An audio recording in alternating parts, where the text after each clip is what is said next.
El frío penetra hasta los huesos en las mazmorras del castillo de Berkeley. Las piedras húmedas gotean constantemente, marcando el tiempo como un reloj macabro. En una celda estrecha, un hombre de 43 años yace sobre paja podrida, cubierto apenas por harapos que una vez fueron túnicas reales. Eduardo de Caernarfon, otrora rey de Inglaterra, tiembla. No solo de frío, sus manos, que una vez empuñaron el cetro real, ahora buscan desesperadamente calor en su propio cuerpo demacrado. La barba crecida oculta parcialmente las marcas de golpes recientes. Sus ojos, hundidos en las cuencas, reflejan el terror de quien sabe que su muerte se acerca. Los guardias le lanzan agua sucia en lugar de comida. Le rapan la cabeza con agua de charco, burlándose mientras le cortan la barba con navajas oxidadas. La humillación es deliberada, sistemática. Cada gesto busca destruir no solo su cuerpo, sino los últimos restos de su dignidad real. El silencio nocturno se rompe apenas por los gritos lejanos de otros prisioneros. Eduardo ya no grita. Ha aprendido que el silencio es su única armadura. Contra la desesperación total, sus labios murmuran oraciones desesperadas, palabras que se pierden entre las piedras mohosas de su tumba anticipada. La antorcha del pasillo proyecta sombras danzantes sobre las paredes. Eduardo observa esas formas cambiantes como si fueran fantasmas de su pasado. Rostros que lo amaron, rostros que lo traicionaron, rostros que lo odiaron hasta destruirlo. Todos danzan ahora en las llamas vacilantes, recordándole lo que una vez y fue y lo que nunca volverá a ser. Su respiración se vuelve laboriosa. Cada inspiración duele, como si el aire mismo rechazara entrar en sus pulmones. El hedor de su propia suciedad se mezcla con el olor a humedad y muerte que impregna todo el lugar.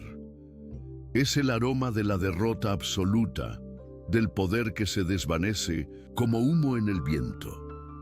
Los carceleros susurran en los pasillos. Eduardo alcanza a escuchar fragmentos, órdenes de la reina. Debe parecer natural. Esta misma noche, las palabras caen sobre él como gotas de plomo derretido. Comprende que su tormento está llegando al final, pero no de la manera que había esperado. En la oscuridad de su celda, Eduardo cierra los ojos e intenta recordar los jardines de Westminster, el olor de las rosas, el sonido de la música en los banquetes reales. Pero incluso esos recuerdos se desvanecen, aplastados por el peso abrumador de su realidad presente. Solo queda el miedo, crudo y primitivo, corroyendo sus últimas defensas mentales. Sus dedos tocan instintivamente el lugar donde una vez llevó el anillo real. La piel está en carne viva, marca permanente de cuando se lo arrancaron a la fuerza. Ese pequeño círculo de piel irritada resume toda su caída. De monarca absoluto a despojo humano, de señor de vidas y haciendas, a mendigo de misericordia. La madrugada se acerca. Eduardo lo sabe por el cambio sutil en los sonidos del castillo. Pronto vendrán por él. Su corazón late descontrolado, bombeando miedo puro por sus venas. Ya no es el hombre que una vez desafió varones, que conquistó tierras, que amó sin límites y odió sin medida. ¿Cómo había llegado hasta aquí el rey de Inglaterra? ¿Qué cadena de decisiones, traiciones y errores había convertido al heredero de una corona milenaria en esta sombra temblorosa que aguarda la muerte en las profundidades de una mazmorra? El año es 1284. En el castillo de Caernarfon, en las tierras conquistadas de Gales, nace Eduardo de Caernarfon.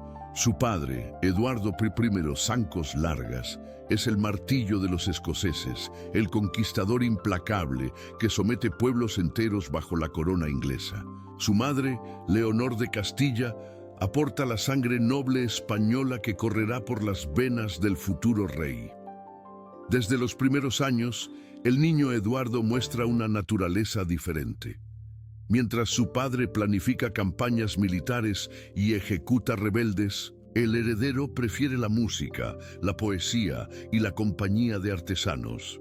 Los cortesanos murmuran: un príncipe que prefiere los jardines a los campos de batalla no augura nada bueno para Inglaterra. La Inglaterra de finales del siglo XIII hierve en tensiones. Los varones normandos mantienen un equilibrio precario con la corona. Escocia resiste ferozmente la dominación inglesa. Francia amenaza constantemente las posesiones continentales. Gales apenas ha sido sometida. En este caldero de violencia y ambición política, Eduardo crece rodeado de lujos, pero también de expectativas aplastantes.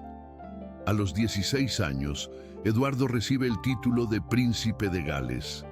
Su padre espera que este honor le enseñe responsabilidad, pero el joven príncipe encuentra otros intereses. Piers Gaveston, un joven gascón de noble cuna pero fortuna modesta, llega a la corte como compañero de estudios.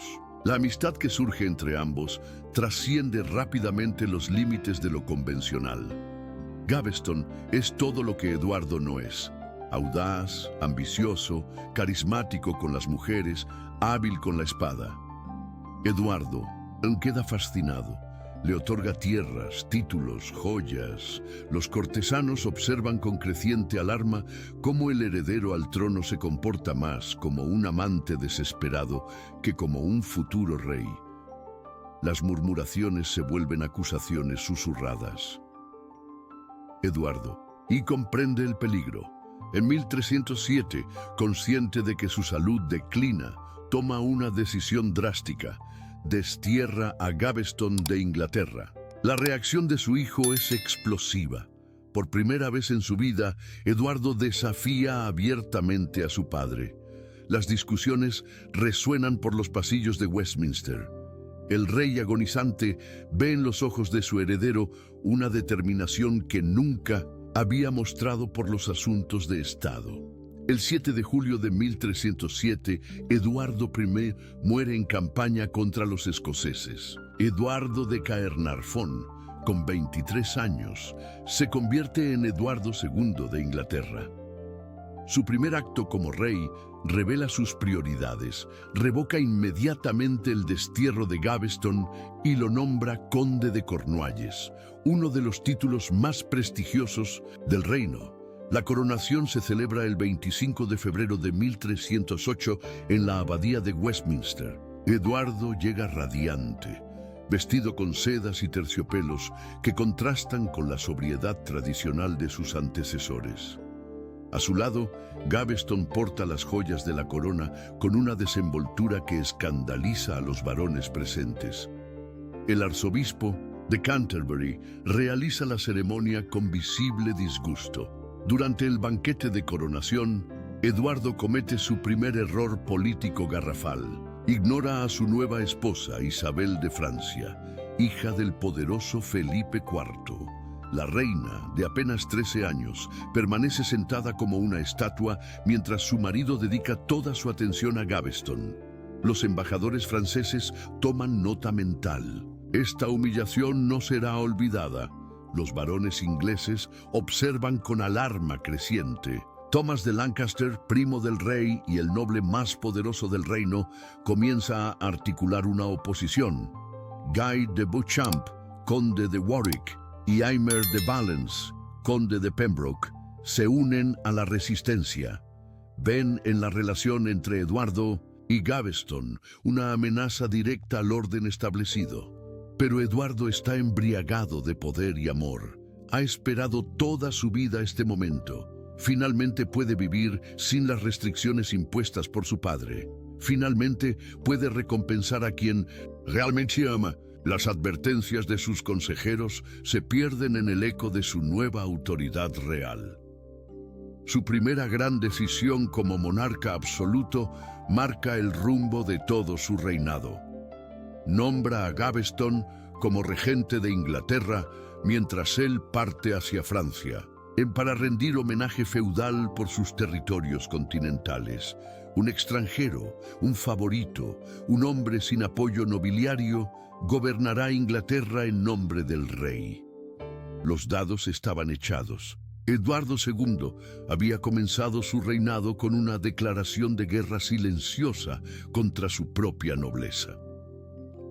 La regencia de Gaveston dura apenas 4 meses, pero es suficiente para encender la rebelión. Mientras Eduardo negocia en Francia, su favorito gobierna Inglaterra con arrogancia desmedida.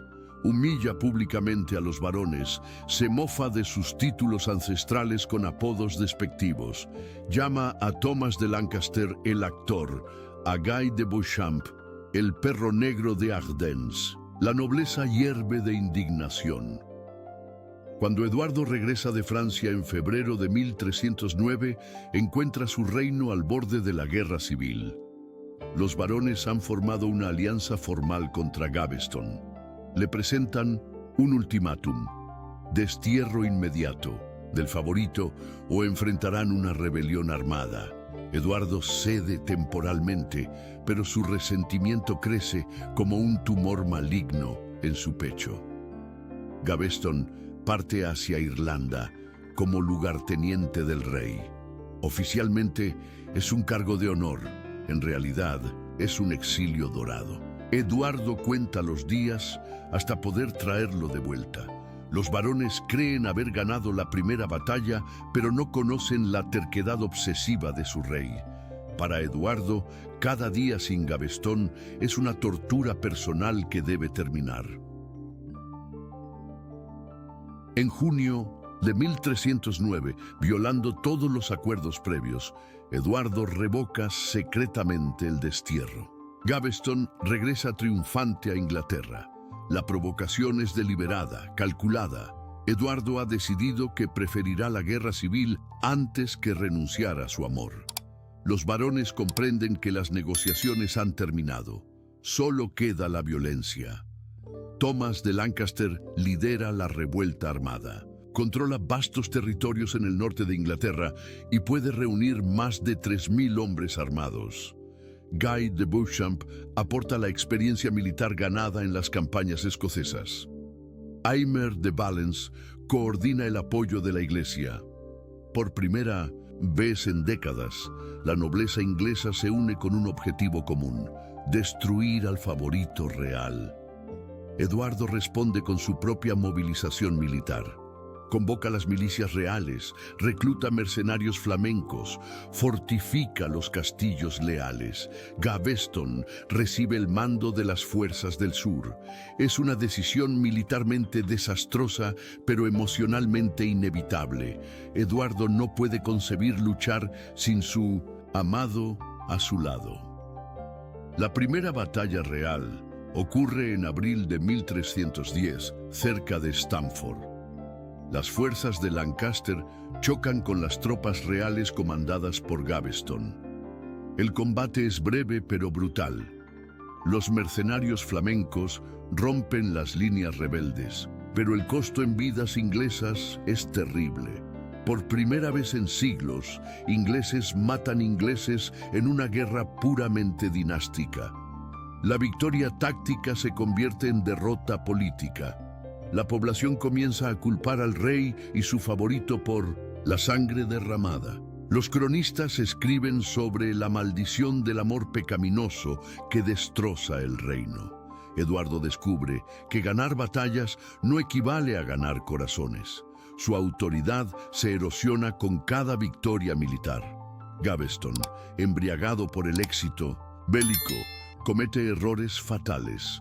Saquea las propiedades de los varones rebeldes, ejecuta prisioneros sin juicio, viola santuarios religiosos. Sus excesos alimentan la propaganda enemiga. Los rebeldes ya no luchan solo contra un favorito real, sino contra un tirano sanguinario que amenaza el orden cristiano. En octubre de 1310, los varones logran un golpe maestro. Secuestran al propio Eduardo durante una cacería cerca de Winchester. Durante 3 días, el rey de Inglaterra permanece prisionero de sus propios súbditos. Las negociaciones son humillantes. Eduardo debe aceptar la supervisión permanente de un consejo nobiliario sobre sus decisiones. Su autoridad real queda mutilada. A cambio de su libertad, Eduardo firma las Ordenanzas de 1311. El documento es revolucionario, limita el poder real, prohíbe el nombramiento de favoritos extranjeros, somete las finanzas de la corona al control parlamentario. Es la primera constitución limitativa del poder monárquico en la historia inglesa. Eduardo firma con lágrimas de rabia corriendo por sus mejillas. Pero las ordenanzas incluyen una cláusula que Eduardo jamás podrá aceptar: el destierro perpetuo e irrevocable de Piers Gaveston. Esta vez sin posibilidad de retorno, sin cargos honoríficos, sin títulos compensatorios. Gaveston debe abandonar Inglaterra para siempre o enfrentar la muerte como traidor al reino. La despedida entre Eduardo y Gaveston ocurre en secreto, en una capilla de Westminster. Ambos saben que probablemente se ven por última vez. Eduardo le entrega un anillo con el sello real personal, no el oficial del reino. Es su manera de decir que aunque el rey de Inglaterra deba obedecer a los varones, Eduardo de Caernarfon seguirá amando hasta la muerte. Gaveston parte hacia Flandes en noviembre de 1311. Eduardo permanece en Londres, formalmente libre, pero espiritualmente derrotado. Ha aprendido que ser rey no significa poder hacer su voluntad, pero también ha aprendido algo más peligroso: que odia a sus súbditos tanto como ellos lo odian a él. La Primera Guerra Civil había terminado, pero la paz lograda estaba construida sobre arena movediza. Eduardo comenzaba a planear su venganza y esta vez no habría límites ni misericordia. Enero de 1312. Eduardo viola las ordenanzas apenas 2 meses después de firmarlas. En secreto, envía barcos y oro a Flandes. Gaveston regresa clandestinamente a Inglaterra, escondido como un criminal en su propio reino. La noticia se extiende como un incendio por los condados. Los varones comprenden que han subestimado la obsesión de su rey. Thomas de Lancaster moviliza inmediatamente sus fuerzas. Esta vez no habrá negociaciones ni ultimátums. Gaveston debe morir. Eduardo ha elegido la guerra total y los varones responderán con la misma moneda. La Segunda Guerra Civil será más brutal que la primera. Ambos bandos han aprendido que la moderación es debilidad. Eduardo establece su cuartel general en el castillo de Scarborough, fortaleza costera aparentemente inexpugnable. Gaveston toma el mando militar directo. Cuenta con mercenarios alemanes, ballesteros genoveses y la guardia personal del rey. En papel, dispone de fuerzas suficientes para resistir cualquier asedio. Pero los números mienten cuando la moral está quebrada. El sitio de Scarborough comienza en abril de 1312. Lancaster dirige personalmente el asedio, acompañado por Guy de Beauchamp y Aymer de Valence. 3 de los varones más poderosos de Inglaterra rodean a su propio rey. La imagen es demoledora, la autoridad real reducida a una fortaleza sitiada por sus propios súbditos. Dentro del castillo, la realidad es más cruda que la épica. Los mercenarios exigen pagos que Eduardo no puede cumplir. Los suministros se agotan porque los barcos de apoyo no logran romper el bloqueo naval. Gaveston comienza a mostrar signos de desesperación. Por primera vez desde su regreso, duda de la capacidad de Eduardo para protegerlo. El 19 de mayo, después de 5 semanas de asedio, Gaveston acepta rendirse bajo promesas de salvoconducto. Aymer de Valence jura por su honor que el favorito será tratado con dignidad y tendrá un juicio justo. Eduardo debe aceptar la capitulación o ver morir de hambre a su amado. La decisión lo destroza, pero no tiene alternativa. La entrega de Gaveston es una humillación coreografiada. Debe salir del castillo desarmado, sin séquito, vestido como un campesino común. Eduardo lo acompaña hasta las puertas, incapaz de ocultar las lágrimas. Los cronistas registran que el rey abraza públicamente a Gaveston, sellando ante testigos una intimidad que los varones consideran antinatural y blasfema.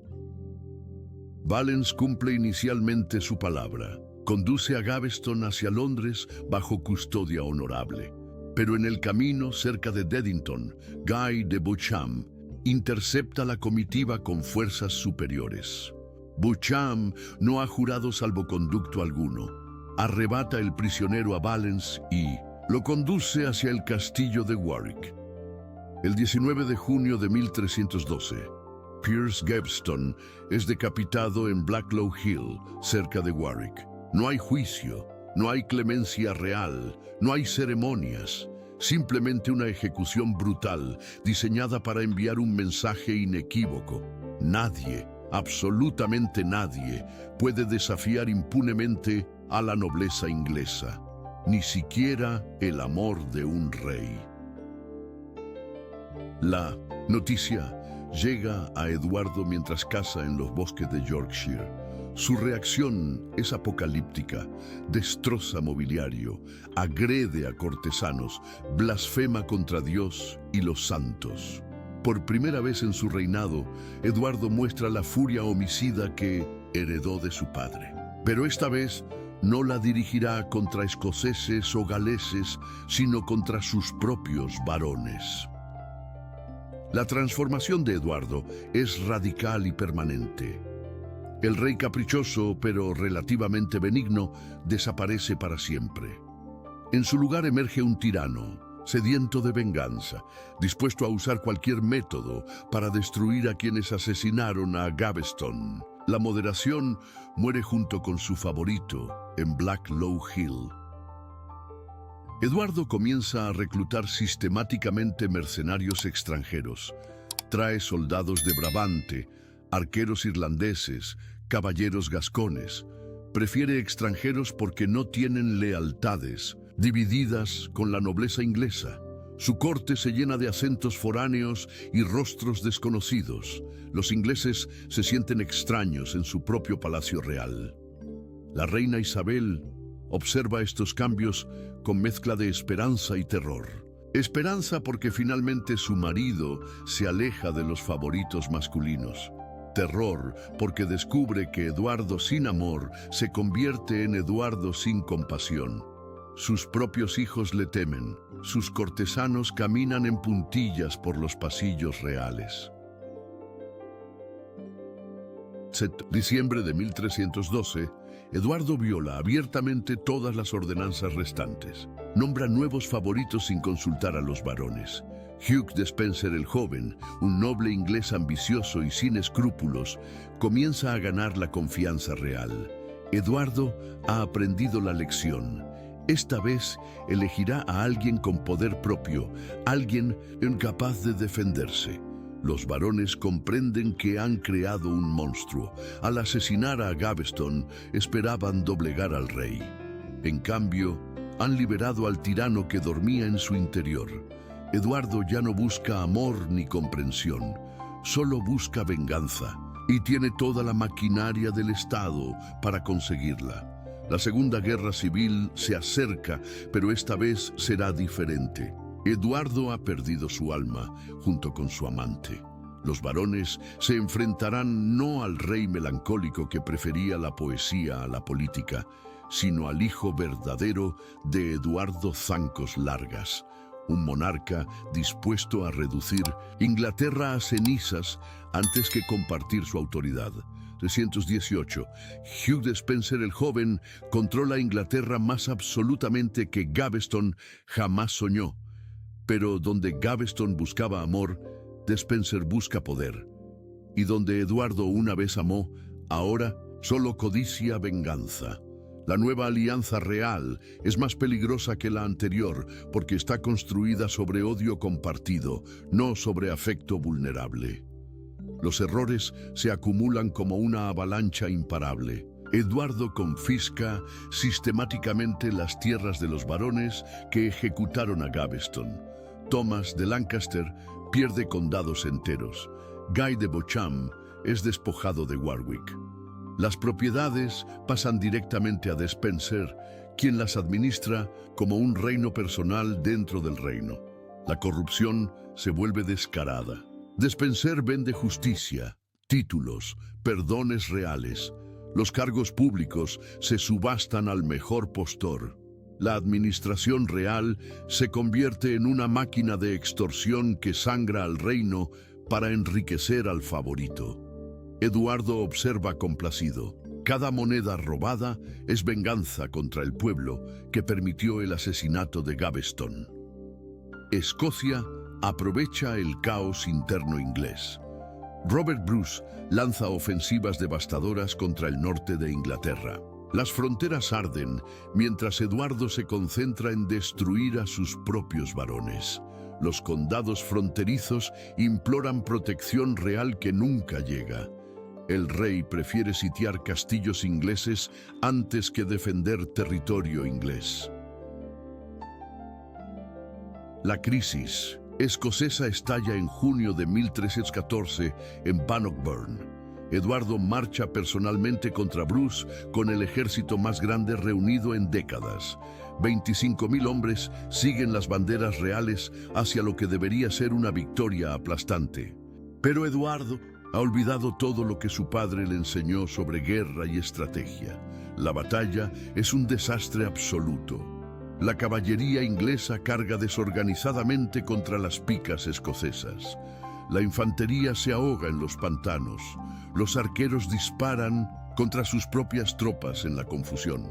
Eduardo debe huir del campo de batalla, abandonando bagajes, estandartes y dignidad real. Es la mayor derrota militar inglesa en siglos. Bannockburn destroza el prestigio internacional de Eduardo. Los reyes europeos comprenden que Inglaterra está gobernada por un incompetente. Francia amenaza las posesiones continentales. Irlanda se subleva. Gales muestra signos de inquietud. El imperio construido por Eduardo I se desmorona bajo la incapacidad de Eduardo II. Thomas de Lancaster aprovecha el desastre militar para organizar una nueva rebelión. Esta vez cuenta con apoyo popular masivo. Los campesinos sufren las exacciones de Despenser. Los comerciantes ven arruinarse el comercio por la inestabilidad política. La Iglesia condena la corrupción real. Por primera vez, los varones rebeldes representan genuinamente al pueblo inglés. La reina Isabel comienza secretamente a conspirar contra su propio marido. Los embajadores franceses la cortejan discretamente. Su hermano, el rey de Francia, le promete apoyo si decide actuar contra Eduardo. La humillación de Bannockburn ha convencido a Isabel de que su marido es un peligro para la corona que heredarán sus hijos. En 1321, Eduardo comete su error más grave. Intenta arrestar simultáneamente a todos los varones rebeldes durante un banquete en Westminster. La operación fracasa estrepitosamente. Lancaster escapa, Pembroke huye a Francia, otros se refugian en castillos fortificados. Eduardo ha convertido una rebelión política en una guerra de exterminio mutuo. La Tercera Guerra Civil es la más brutal de todas. Despenser ejecuta prisioneros sin juicio. Los varones rebeldes queman propiedades reales. Las ciudades cambian de bando según las fortunas militares. Inglaterra se desangra en una violencia que no respeta edad, género ni condición social. En marzo de 1322, Eduardo logra su única victoria militar significativa. Sus fuerzas derrotan a Lancaster en Boroughbridge. Thomas de Lancaster, primo del rey y otrora el varón más poderoso de Inglaterra, es capturado vivo. Eduardo ordena personalmente su ejecución inmediata. La cabeza de Lancaster rueda mientras Eduardo observa desde una ventana, sonriendo por primera vez en años. Pero la victoria militar se convierte en derrota política. Al ejecutar a su propio primo, Eduardo viola todas las tradiciones nobiliarias inglesas. La nobleza europea lo considera un tirano fratricida. El Papa excomulga a Despenser. Los cronistas escriben sobre el rey que devora a su propio pueblo como Saturno devora a sus hijos. Isabel comprende que el punto de no retorno ha sido cruzado. Su marido ya no es un rey débil manipulado por favoritos. Es un tirano genuino que destruirá a Inglaterra antes que renunciar a su venganza personal. La decisión más difícil de su vida se vuelve inevitable. Debe traicionar a su esposo para salvar el reino de sus hijos. En agosto de 1322, Isabel parte oficialmente hacia Francia para negociar una tregua con su hermano. Oficialmente es una misión diplomática rutinaria. En realidad, es el primer paso de una conspiración que destruirá para siempre el reinado de Eduardo II. El rey, ebrio de victoria tras Boroughbridge Bridge, no sospecha nada. Despenser controla Inglaterra sin oposición aparente. Los varones rebeldes están muertos o exiliados. Por primera vez en su reinado, Eduardo cree haber ganado definitivamente.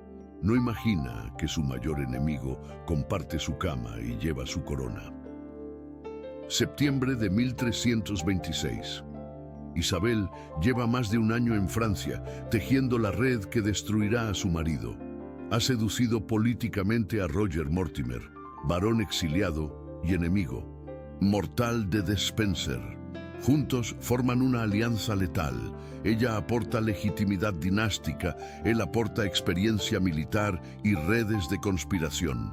La invasión llega por sorpresa el 24 de septiembre. Isabel desembarca en Suffolk con apenas 700 hombres, pero trae algo más poderoso que ejércitos. El hijo mayor de Eduardo, el futuro Eduardo III, de apenas 14 años. El príncipe heredero marcha contra su propio padre. El simbolismo es devastador para la causa real. Eduardo reacciona con pánico descontrolado. Ordena la movilización general, pero los llamados caen en oídos sordos. Los condados se niegan a enviar tropas para defender a Despenser. Las ciudades cierran sus puertas a los emisarios reales. Por primera vez en su reinado, Eduardo descubre que gobernar por terror tiene un límite, cuando el terror se vuelve contra uno mismo. La deserción de Londres marca el colapso final. El alcalde abre las puertas a Isabel sin resistencia. La población recibe a la reina invasora como libertadora. Eduardo observa desde la Torre de Londres cómo su propia capital celebra su derrota. Las campanas de Westminster repican de júbilo mientras su poder se desmorona por horas. Hugh Despenser, el joven, intenta una huida desesperada hacia Irlanda, pero los vientos contrarios obligan su barco a regresar a la costa galesa. Es capturado cerca de Cardiff por fuerzas leales a Isabel. Eduardo comprende que está completamente solo. Su último aliado ha caído, su reino lo ha abandonado, su familia lo ha traicionado. El 20 de octubre de 1326, Eduardo es arrestado en el monasterio de Neath, en Gales. Ha buscado refugio entre monjes, esperando que el carácter sagrado del lugar lo proteja, pero Isabel no respeta santuarios cuando se trata de su venganza. Eduardo es arrancado del altar mientras reza, con las manos manchadas de sangre de las heridas que se ha infligido en desesperación. Su captura es humillante y deliberada. Lo visten con harapos de campesino, le cortan la barba con agua sucia de charco, lo montan en una mula vieja en lugar de caballo real. La procesión hacia Londres es un espectáculo de escarnio público. Las multitudes lo insultan, le arrojan basura, escupen su paso. El rey de Inglaterra desfila como un criminal vulgar. Hugh Despenser, el joven, es ejecutado en Hereford el 24 de noviembre. Su muerte es especialmente cruel. Lo castran vivo, le arrancan las entrañas mientras aún respira. Finalmente lo decapitan y descuartizan. Las partes de su cuerpo se envían a diferentes ciudades como advertencia. Eduardo es obligado a presenciar parte de la ejecución desde una ventana. Ve morir al último hombre que lo amó, aunque fuera solo por ambición. El Parlamento se reúne en enero de 1327 para formalizar la deposición. Es la primera vez en la historia inglesa que el Parlamento destituye formalmente a un rey vivo. Las acusaciones son devastadoras: incompetencia militar, corrupción administrativa, sodomía, traición al reino. Eduardo es declarado indigno de reinar e incapaz de gobernar. La ceremonia de deposición ocurre en el Gran Salón de Westminster. Eduardo es despojado ceremonialmente de todos los símbolos reales. Le quitan la corona, el cetro, el anillo, del sello real. Cada gesto marca el fin de 21 años de reinado caótico. Su hijo Eduardo III, de 14 años, es proclamado rey bajo la regencia de Isabel y Mortimer. Eduardo acepta la deposición sin resistencia. Ya no le queda dignidad que defender ni pueblo que gobernar. Firma la renuncia con manos temblorosas, sellando oficialmente su propia caída. Sus últimas palabras como rey son una súplica desesperada. Pide que no maten a sus hijos por los pecados del padre. La Inglaterra que Eduardo deja atrás es irreconocible comparada con la que heredó. Las fronteras escocesas están perdidas, las finanzas reales arruinadas, la nobleza decimada por guerras civiles, la autoridad monárquica cuestionada para siempre. Ha logrado destruir en 21 años lo que sus antecesores construyeron en 1900 siglos. Isabel y Mortimer debaten qué hacer con el rey depuesto. Mantenerlo vivo es peligroso. Puede convertirse en símbolo de resistencia. Ejecutarlo públicamente es políticamente arriesgado. Los reyes no se ejecutan como criminales comunes.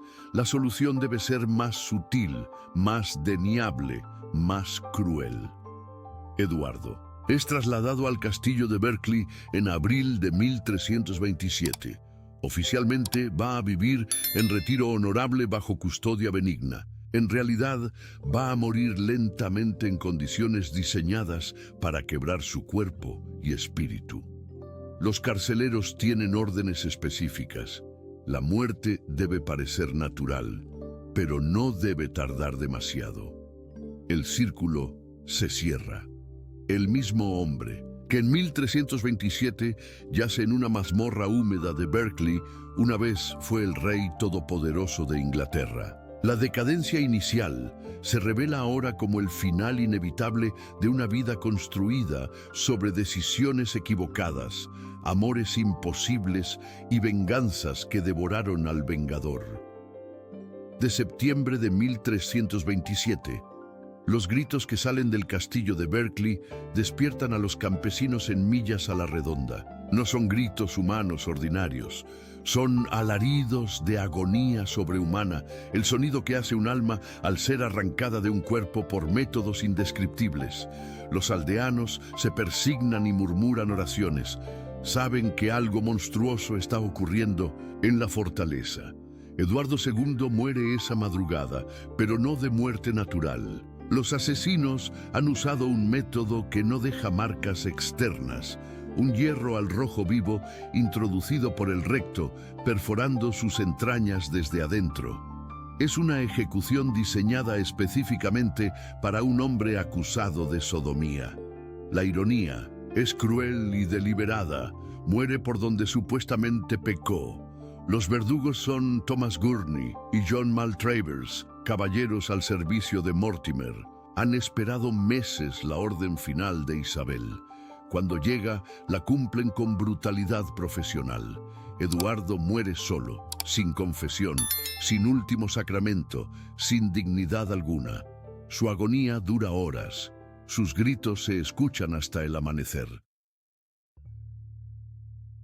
Al día siguiente, los señores de Berkeley anuncian que el rey depuesto ha muerto de muerte natural durante la noche. Su cuerpo es expuesto públicamente para demostrar la ausencia de heridas visibles. Los cronistas oficiales escriben sobre una enfermedad súbita que afligió al noble prisionero. La mentira se repetirá en los documentos oficiales durante siglos. Pero los rumores se extienden más rápido que las versiones oficiales. Los aldeanos hablan de gritos inhumanos. Los monjes susurran sobre métodos diabólicos. Los trovadores componen baladas sobre el rey que murió por hierro candente.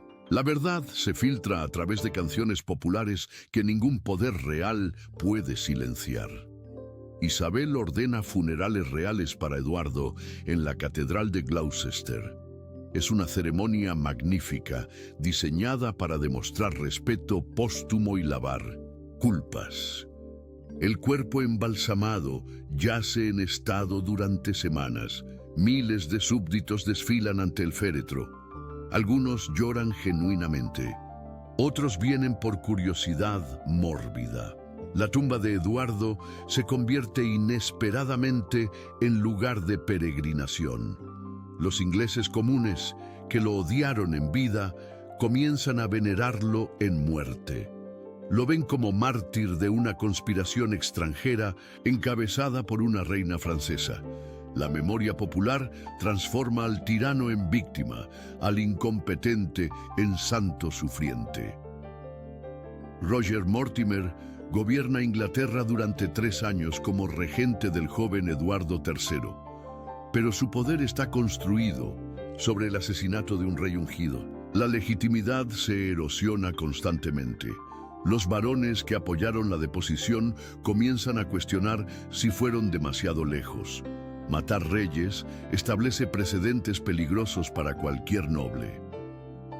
En 1330, Eduardo III cumple 18 años y reclama el poder personal. Su primer acto es arrestar a Mortimer y juzgarlo por traición. El hombre que destruyó a su padre es ejecutado en Tyburn como criminal común. Isabel es enviada a retiro forzoso. La venganza del hijo por el padre tarda 3 años, pero llega inevitablemente. Las consecuencias del reinado de Eduardo II transforman Inglaterra para siempre. El Parlamento ha demostrado que puede deponer reyes. La autoridad monárquica ya no es absoluta ni incuestionable. Los precedentes establecidos en 1327 serán invocados siglos después cuando otros monarcas desafíen a sus pueblos. Eduardo II ha creado involuntariamente el constitucionalismo inglés. Escocia mantiene su independencia gracias al caos del reinado eduardiano. Robert Bruce muere en paz, habiendo fundado una dinastía duradera. La frontera anglo-escocesa se estabiliza en líneas que perdurarán siglos. El sueño de Eduardo I de conquistar Escocia muere definitivamente con la incompetencia de Eduardo II. La ironía histórica más cruel es que Eduardo II, que gobernó por favoritismo y capricho personal, inadvertidamente fortaleció las instituciones que limitarían el poder real. Sus excesos obligaron a la nobleza a crear mecanismos parlamentarios de control. Su tiranía engendró la democracia, su absolutismo parió el constitucionalismo. Los cronistas posteriores reescriben la historia según las conveniencias políticas. Los historiadores Tudor, siglos después, rehabilitan parcialmente a Eduardo como víctima de una conspiración francesa. Los románticos victorianos lo convierten en símbolo del amor prohibido. Cada época ve en Eduardo II lo que necesita ver: tirano, mártir, víctima, precursor. Su verdadero legado es más complejo y contradictorio. Eduardo II fue un rey débil que fortaleció el Parlamento, un tirano que limitó la tiranía futura, un fracaso personal que logró transformaciones históricas duraderas. Su incompetencia como monarca fue paradójicamente su mayor contribución política. Inglaterra se volvió más libre porque él fue incapaz de gobernarla. Eduardo de Caernarfon nació príncipe y murió prisionero. Heredó un reino sólido y legó un país desangrado. Amó apasionadamente y gobernó desastrosamente. Su vida fue una tragedia personal y una revolución política involuntaria. Quiso ser recordado como gran rey y será recordado como el monarca que enseñó a Inglaterra a limitar el poder real. El hierro que lo mató se enfrió hace siglos, pero las instituciones que su fracaso creó siguen ardiendo en el corazón de la democracia inglesa. Fin da historia.